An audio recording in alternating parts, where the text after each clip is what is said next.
Kita kan sebenarnya banyak diaspora juga Bang, di mana-mana, di berbagai dunia, tapi kan mereka tidak mau ke sini. Pemimpin, dari tadi kita bukan bicara itu, kalau ada pemimpinnya orang datang. Cina ini kalau ada pemimpinnya datang semua. Apa dikira China ini bisa membangun kalau bukan yang datang itu orang-orang pintar dari Amerika, China born Amerika? Atau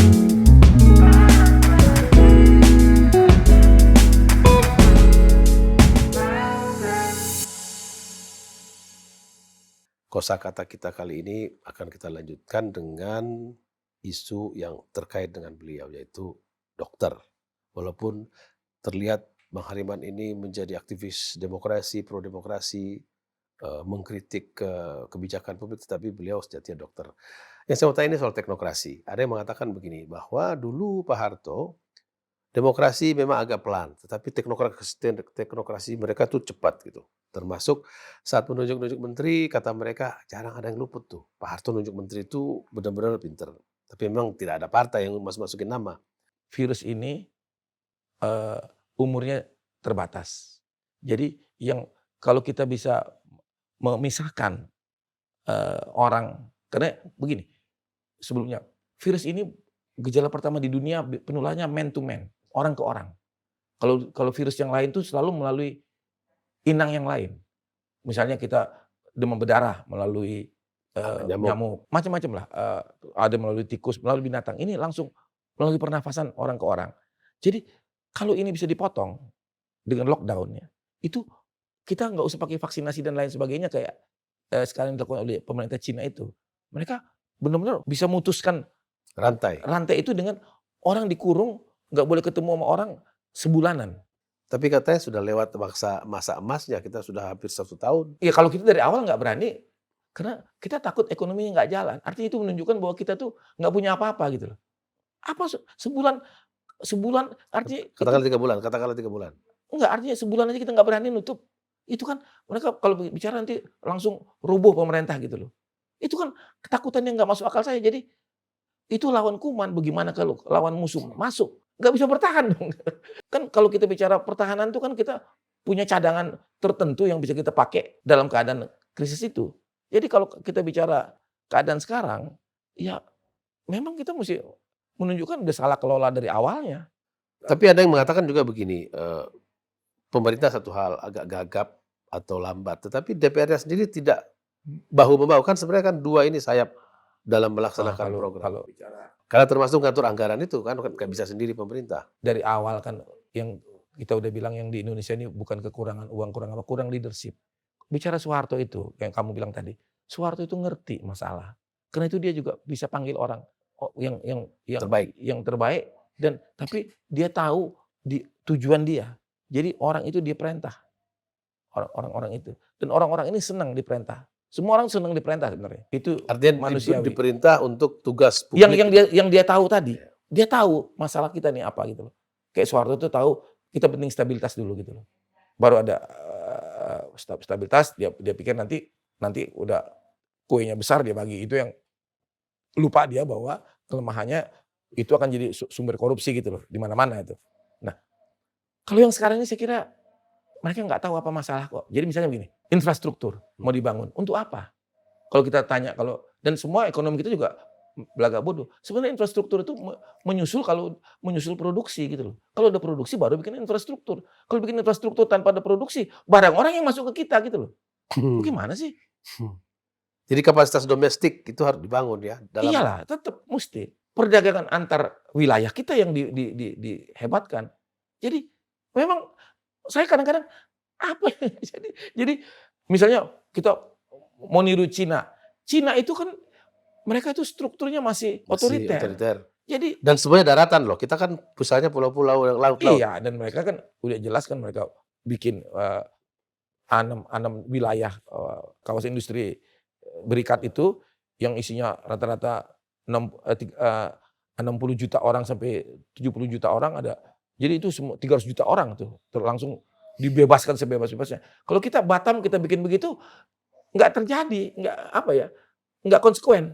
Jadi kawasan berikat Ya. hingga nggak ada penuh di situ. Kalau Cina itu kalau kita baca buku bagaimana Cina berkembang itu antara lain dianggap katalisatornya tadi ratusan industri berikat itu karena orangnya orang pinter. Jadi Deng Xiaoping itu manggil China Overseas, manggil ahli-ahli dari Harvard, duduk.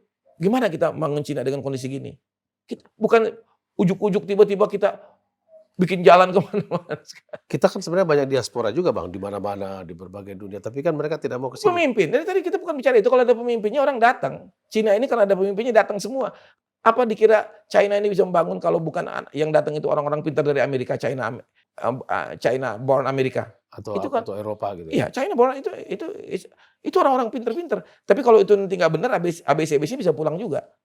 Itu dan India juga akan begitu nanti kalau mereka merasa negerinya itu membaik, saya kira seluruh India-India yang diaspora itu pulang semua. Kan pertanyaan saya begini, kan pendidikan makin lebih maju dari zaman Abang kuliah dulu dong, kampus makin banyak, segala macam, membaca bisa segala rupa dengan internet. Pemimpinnya nggak ada yang ngarahkan kita. Leadership, kalau itu soal leadership. Cuma itu? Ya, itu ya tim Harvard bilangnya. Itu 2013 ya, nanti saya bisa kasih itunya, studinya. Dia bilang begini, dia kirim itu, dia bilang gini, Harvard tim itu 2013 bilang, nggak usah ada apa-apa autopilot aja, kita pertumbuhan kita 4%, karena kita udah gede. 4% pasti. Tapi kita untuk naik kelas, itu perlu pertumbuhan sustainable 8%. 8% itu butuh pemimpin. Nah, pemimpin ini gunanya apa? Mengkoordinasi. Ada yang bilang kita ini mungkin tidak bisa dipimpin oleh satu orang karena kita tidak pernah punya sejarah panjang, ada satu kekaisaran memimpin seluruh Nusantara. Oke? Beda misalnya dengan Rusia, dengan Cina, dengan lain-lain. Katanya begini, Enggak, kita ini cocoknya ini parlementer gitu loh. Jadi ini kan dulu Daniel Lev bahas. Bukan.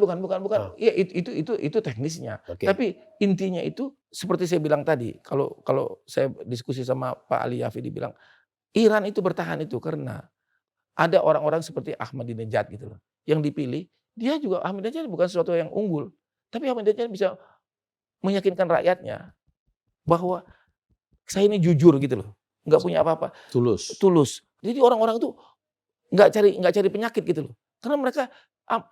Tapi kalau sebenarnya waktu Jokowi jadi gubernur, dia begitu loh. Orang di Jakarta tuh, Gubernur Jakarta ya? iya gubernur Jakarta. Saya kalau di supir taksi bilang, udahlah kan Pak Jokowi baik, kita kerja aja. Tapi kalau sekarang nggak ada lagi yang ngomong begitu. Oke. Kalau orang-orang dari luar dia bilang, orang Indonesia itu pinter-pinter Hariman. Dia bilang. Tapi pinternya itu selalu ngarah kepada yang nggak bener aja. Misalnya absensi lah di ini, buku lah di. Sebenarnya kita anggap goblok, enggak. Orang per orang. Iya, semua. Artinya kalau kita dikasih kesempatan, orang per orang ini inisiatifnya ada bangsa ini. Perlu pemimpin. Tapi kalau pemimpinnya udah kasih contoh jelek, Berarti ini semua wah dia lu nyolong, gua nyolong juga lah gitu loh. Jangan dikira loh, babu kita atau pembantu kita atau staf kita tuh nggak ngeliatin kelakuan kita loh. Kalau kita itu, oh bapak ini main gitu, gua juga. Jangan dia pura-pura. Tapi dia lebih dari kita ngelakuinnya. Itu yang penting. Itu yang orang Indonesia ini masih pikir. Jadi sebenarnya peradaban kita oke sebenarnya. Enggak. Atau ini isu soal. Itulah kultur tadi. Itu yang saya bilang tadi, peradaban kita ini yang enggak oke. Oh, enggak. Bukan isu. Bukan otaknya itu pinter, baik, pinter, toleran, itu kuat gitu. Bukan karena hukum kita tidak tegas. Datang pemimpinnya kasih contoh itu. Tapi kan mulai dari begitu dari jalanan, Bang. Begitu enggak dari jalan raya apa semua. Ya karena mereka juga duluan kekuasaan itu ditunjukin, kalau ngelanggar tuh boleh kok. Mana ada yang dia duluan yang masuk ke busway kok. Enggak ada yang penting ngong masuk busway. Oh, jalur busway ya. Trafik berapa sih? Kita biasa kan 2 jam. Ya kita juga sebagai menteri ya 2 jam sebelumnya siap-siap lah. Jangan mentang-mentang ini, kita terobos aja. Itu kan digunakan untuk emergency. Jadi ini bukan isu hukum, isu peradaban kita yang tidak. Iya kasih contoh. Jadi ya udahlah. Leadership. Nah, leadership ini yang saya mau bilang nggak bisa lagi dipilih melalui pemilu sekarang ini, sistem pemilu, karena ini udah dibajak sama uang gitu loh. Makanya saya serba salah. Jadi kalau gimana caranya memilih? Pakai sistem apa? Makanya itu yang bingung. Makanya mesti yang kita tunggu ini, kalau dalam dinamika hukum politik, ini akan kembali ke authoritarian. Setelah ada kekacauan besar, kita nggak tahu gimana. Jangan dong. Bukan soal. Kan sekarang kayak Myanmar ini kan pusing juga. Pak itu kan konyol si jenderalnya itu. Saya kira nggak gampang dia. Karena ini kita lihat aja, dia dia sekarang, mikir bisa bertahan nggak? Karena dia konsekuensinya dia dikucilkan lagi Oleh dunia. oleh dunia dan di mana rakyatnya, udah punya handphone, udah punya nggak bisa kita bayangin lah. Kalau dia pikirin untuk kepentingan dia ngotot, saya kira memang pecah. Ini kan butuh kenegarawanan, leadership lagi. Jadi ada leadership, ada tingkat peradaban tadi, Iya, sama ini apa kebudayaan namanya, kita, budaya feodalisme yang yang sangat, jelek, yang kalau kita mau baca buku Kuncirane Ningrat sama Mutar Lubis itu, percaya tahyul, mendewakan uang, terus tapi kan generasi baru kita sudah mulai lebih maju, Bang. oh kalau saya lihat anak-anak, yang generasi milenial ini makanya saya nggak bicara tentang mereka, dari tadi saya bilang kan. Kalau mereka saya kira mereka nggak nganggap kita ketawa lihat kita. Karena kalau saya baca di Google aja, Mereka sudah maju ya. oh mereka, dengan teknologi itu lebih dekat dari kita. Cuma Mereka kadang-kadang kalau di rumah pura-pura aja nggak ngerti ya. pasti, kamu ngomong aja anak-anak ini, pasti. Mereka tuh udah hanya mungkin, kalau bercandanya itu hanya apa, baru dia tanya mamanya lah. Yang lain dia tanya Google gitu loh. Dia nggak tanya lagi kita siapa orang itu, dia udah Google aja. Jadi mereka sudah jadi warga global gitu ya. Iya, kita nggak tahu. Yang salahnya itu kita ini nggak mati-mati hingga kita masih cawe-cawe, hingga mengganggu mereka, itu maksud saya gitu Loh loh. sekarang kan tingkat kemungkinan hidup pasti panjang malah. Makanya kemarin saya lihat di Amerika itu juga yang demo itu menyerbu ke Kapitol itu orang tua semua. Di atas 50 tahun. Iya, jadi Bukan lagi nggak 20-an nggak ada tahun. anak mudanya. Anak mudanya mungkin ngumpet, Anak mudanya malu. bilang, "Apa yang diperebutin ini?" Gitu loh. Mereka nggak tergantung loh. Mereka udah tahu, menyelamatkan diri sendiri, mereka punya nah, apa yang mereka takutkan cuma satu, nggak ada WiFi. Nah, kalau itu, nah dia mati. Nah, dia nggak ngerti itu. Kalau ada WiFi dia nggak ada takutnya. Tapi sekarang kan WiFi sudah makin Makanya gue bilang, makanya kalau ada WiFi dia nggak ada takutnya. Di hutan pun dia sekarang bisa WiFi ya. nanti ada low orbit satellite yang bisa kasih WiFi. Seperti dulu saya nggak tahun 80 tuh saya bilang nanti telepon tuh gratis. Kita karena nggak tahu, telepon pakai apa namanya ya, yang pakai, eee, bukan namanya apa kalau pakai VoIP VoIP Oh, VoIP. VoIP. VoIP ini kan terobosan. Jadi suara bisa jadi digital, digital balik ke suara. Sekarang kita asal ada satelit kecil aja kita bawa, ini kita bisa hubungan di mana aja. Gratis. Iya, nggak masuk akal saya. Dulu kita nggak percaya. Jadi nanti yang nentuin cuman dia tidur atau enggak nih. Nggak ada lagi interlokal. Jadi kalau Telkom itu voice-nya itu udah hilang pendapat dari voice, dari pulsa. Ya. Dari Artinya Abang tetap percaya bahwa situasi kita akan lebih baik. Tapi kan oh kalau kalau bicara itu ya, nanti kesehatan tuh luar biasa dengan, banyaknya uang masuk untuk biomolekuler ini, ngadepi virus ini. Ini blessing in disguise, ini seperti Perang Dunia Kedua. Perang Dunia Kedua itu membuat kita nanti dapat roket, dapat segala macam internet, itu pengaruh Perang Dunia Kedua. Ini nanti biomolekuler ini. Nanti saya kira dengan, bisa dibuat RNA yang disebut messenger RNA itu, bisa ada nanopartikel yang kayak algoritma dalam komputer itu bisa merentah badan kita, membuat antigen, nanti bisa membetulkan bikin insulin, nanti itu soal waktu aja, jadi nggak ada sakit gula. jadi artificial intelligence sudah Iya, memasuki. nanopartikel. Jadi nanti bisa dimasukin sesuatu ke badan kita yang memerintahkan sel-sel kita. Kan ini di tingkat sel. Apalagi kalau bisa dia ada restructure atom. Jadi atom kita bisa dibentuk lagi. Itu nggak akan lama lagi. 30 tahun ini saya sih udah nggak lihat. Akan terjadi itu. Jadi dari kotoran kita itu, karena kita makan apel, nanti dapat atom apel itu bisa direproduksi. Kita bisa bikin benda yang rasanya memang apel, karena atomnya itu apel. Ngerti nggak? Dari molekul itu dibikin. Jadi ini 30 tahun lagi saya kira, kuantum energi ini, kuantum fisika. Dan marilah bangsa ini ikut dalam perlombaan itu, tidak hanya jadi konsumen. Dan kita nggak tahu lagi gimana bentuknya dunia ini. Anak sekarang udah nggak mau hubungan sama orang kok. Dia lebih baik hubungan melalui Google aja. Mereka kan punya big data di Google itu. X generation gimana, Y generation gimana. Mereka udah nggak ada, mereka nggak perlu hubungan kok. Sekarang ya, kalau cucu saya ajak jalan-jalan, zaman sekarang ini, dia bilang nggak apa, nggak Pung, aku di rumah aja main. Asal Karena WiFi aman, udah ya bayar. karena bagi dia nggak terlalu butuh pengalaman fisik yang kita rasain.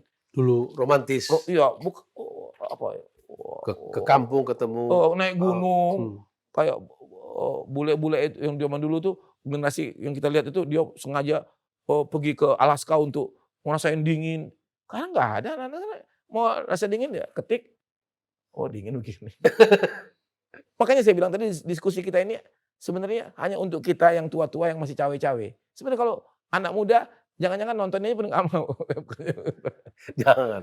Ini kan justru supaya Ya mereka justru juga ya ini nanti tahu dipotong. sejarah. Maksud gua justru justru Wikipedia itu tiap hari dirubah-rubah orang. Saya lihat ya, malari itu dia rubah lagi, ini mau rubah lagi. Makin banyak data, dia rubah lagi tuh, Cah. Karena open source ya? Karena open Iya, open source ya? source. Big data ini gimana? Ah, kalau kita lihat itu ya, nggak banyak omong kita, Chan. Mereka mereka mereka begini, sekarang ini mereka tahu, mereka nggak bisa kayak kita. Sekarang ini orang tua kita, biar kuli, biar apa, bisa beli rumah. Sesuai dengan tingkatannya. Sekarang, generasi saya, jadi 80% orang tua tuh yang bisa beli rumah 30%. Yang kayak si Bursa bisa beli rumah sendiri bukan dari bapaknya, bukan dari warisan tuh, Iya. gua kira tinggal 5%, nggak banyak. Yang lain tuh bisa beli rumah tuh, itu warisan bapaknya itu, bagi. Jadi anak sekarang udah tahu hidupnya akan sewa. Karena itu dia Tidak perlu udah beli. nggak perlu beli, dia udah mikir gajinya kurang dari bapaknya. Jadi mereka tuh diam-diam nih nyimpen. Itu di Google, Berarti lebih boros generasi Abang dong ya? dia boros untuk keperluan dia, dia nggak milihnya lama. Tanya mereka ini, makanya kalau lihat Netflix mereka tuh lama, mau muter dulu film apa, setengah jam sendiri. Kita, sialan lo, nggak pusing pala gua dah, buang aja. Jadi lain. Jadi mereka hanya beberapa yang bisa bukan semuanya akan ke sana. Tapi Tapi itu cerah lah ya, artinya baik lah. iya, kalau ke depan dengan kemajuan teknologi ini saya nggak akan, kalau kita bicara tadi, nggak akan ragu. Cuman yang saya sedih itu kalau kita ditinggalkan gitu loh. Kalau kayak perjalanan itu, gerbong yang kita naikin ini ditinggalin Oh. karena orang akan makin ke depan. Jadi nanti kita tinggal di tempat-tempat kayak stasiun-stasiun yang nggak ada mobil orang lewat lagi. Sementara kita isunya masih feodalisme, Iya, kita di situ. primordialisme. Dan orang juga nggak peduli sama kita ditinggalin. Sedangkan kereta kemanusiaan ini, human race ini, jalan terus.